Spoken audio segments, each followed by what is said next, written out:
What's good, YouTube, and welcome to the house. Cordero used to do a segment called Overexposed. Let's get into Psy-Framegear Gamma, why its price has gone up, what's happening with it, and what's up with the quantities as well. First off, it's from High Speed Riders. This pack itself sold out during Zoo format with the rise of Terratop. You could basically pack the set for free money and have Terratops and Omegas and sell them out. Omega was still worth like 30 to 40. Terratops were 13 to 15 a piece. It was free money to bust open these boxes. So all the packs themselves have disappeared, and Psy-Framegear Gamma happens to be in the same pack released with the Psyframes. So you can't really find the sealed product busted open and make money just with Gammas. So that's not how it's going to start coming back down in price.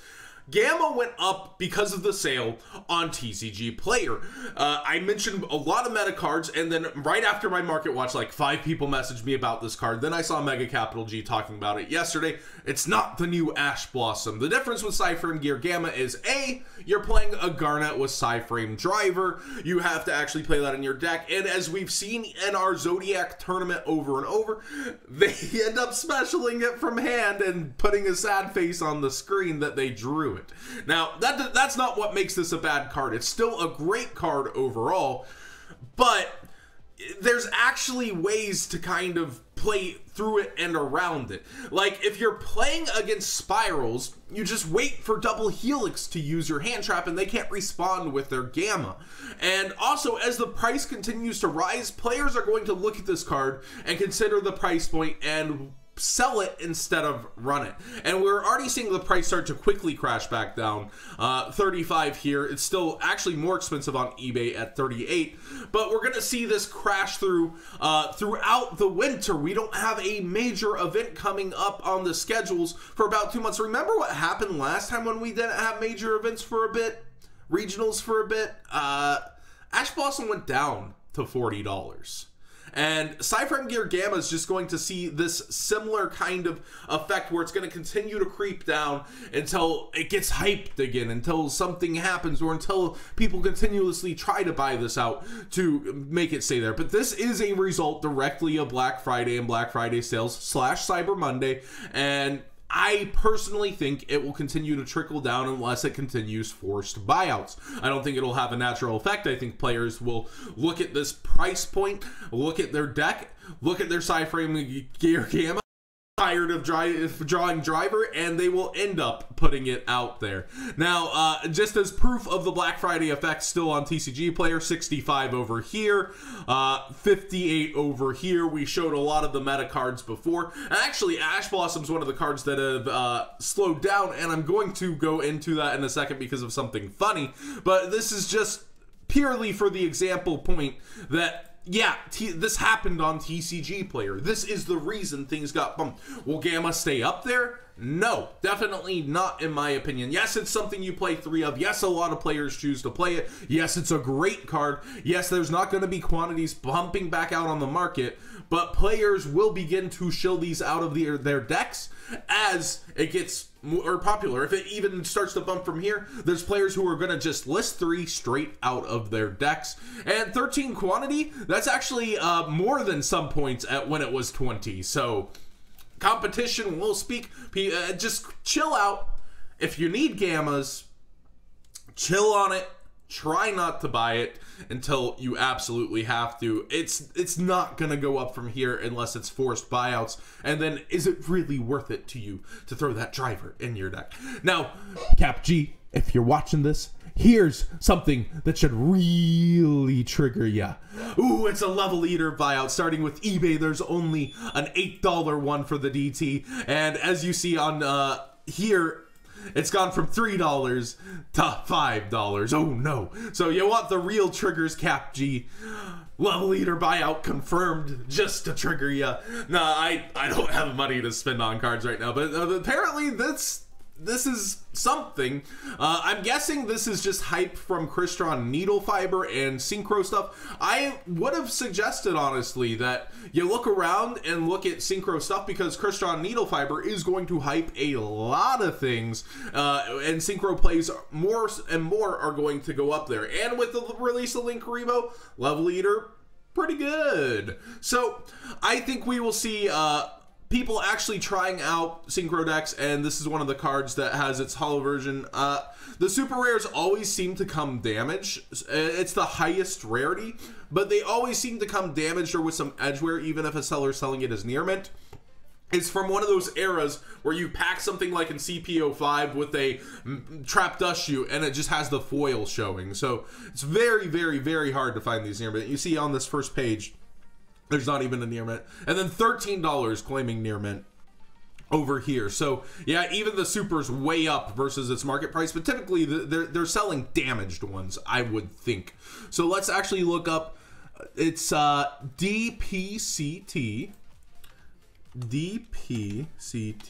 Oops, didn't mean to press F11 there either, boys. Sorry about that. And we see not described as near mint at 13. This says brand new, but that's a DT one again.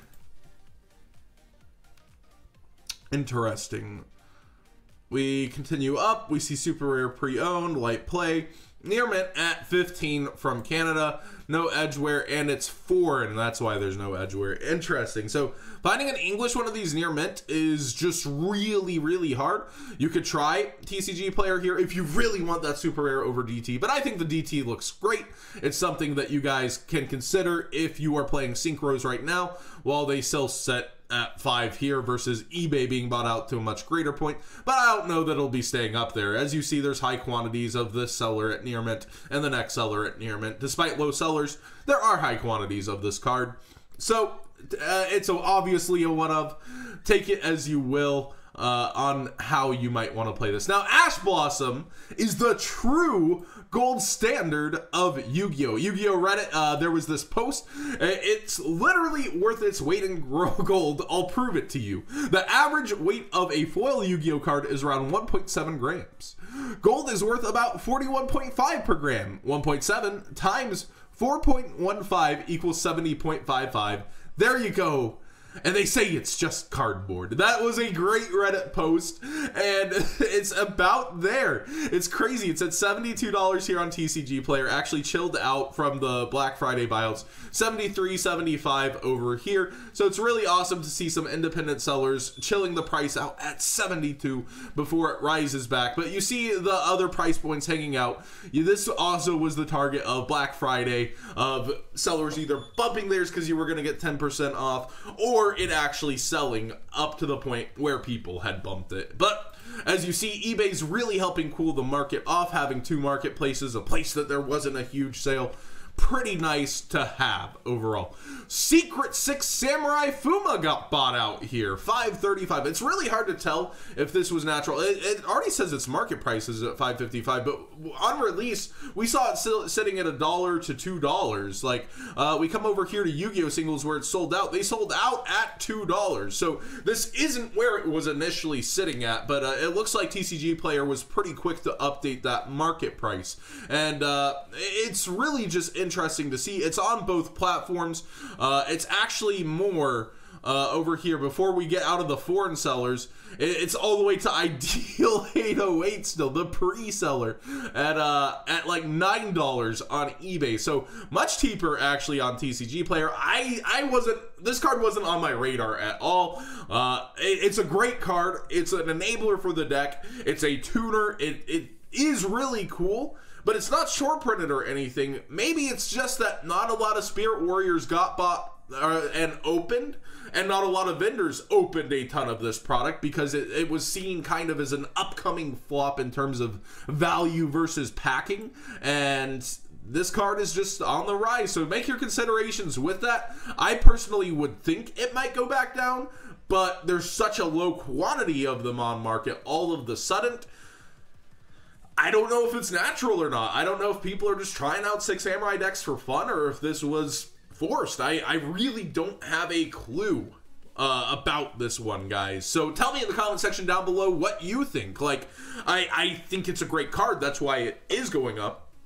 But is it forced or is it natural? I have no clue. Now, a natural one is Cosmic Cyclone. This is bumping up, and it's kind of replaced Twin Twister in our meta, and it may be a $5 common soon. You might want to consider getting yours, because as we look here, we see the secret rare is actually bumping back up towards the $10 mark.